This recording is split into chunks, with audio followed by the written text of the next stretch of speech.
జీవితంలో సంతోషం, ఆరోగ్యం భగవంతుని కరుణా కటాక్షాలపై ఆధారపడి ఉన్నాయి. అయితే భగవంతునిపై ఆధారపడి అచంచల విశ్వాసంతో నిజాయితీగా ఉంటే అవి లభిస్తాయి. సాయిబాబా దయకు నువ్వు పాత్రుడు కాకపోవడానికి కారణం భక్తిలో విధేయత లేకపోవడమే సుమా. విధేయత అంటే ఎదురాడక చెప్పిన దానిని చేయడం. ఇది భక్తిలో ముఖ్యమైన అంతర్భాగం.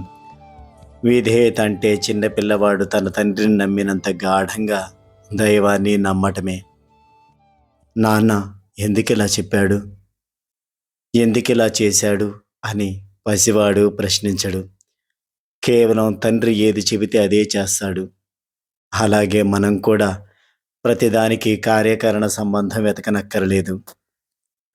భగవంతుని లీలలు మనకు అర్థం కాకపోవచ్చు, కానీ అనుసరించాలి. విధేయత వల్ల భవిష్యత్తు కాంతివంతమవుతుంది. బాబా చాలామందిని వెళ్ళి వస్తామంటే వద్దు, రేపు వెళ్ళు అనేవారు. ఎంత పని ఉన్నా సరే బాబా చెప్పారని వారు ఆగిపోయేవారు. దానివల్ల ఎవరూ నష్టపోలేదు, అంతా మంచే జరిగింది. విధేయత లేకుండా బాబా వద్దు అంటే వినకుండా వెళ్ళి కష్టాల పాలైన వారు చాలామంది ఉన్నారు. రేపు అనే దాని గురించి దైవానికే తెలుసు. బాబా ఆజ్ఞ పాటించేవారు సురక్షితంగా ముందుకు సాగి గమ్యం చేరుకుంటారు. వారి దారి అంతా బాబా కటాక్షం అనే వెలుగుతో నిండి ఉంటుంది.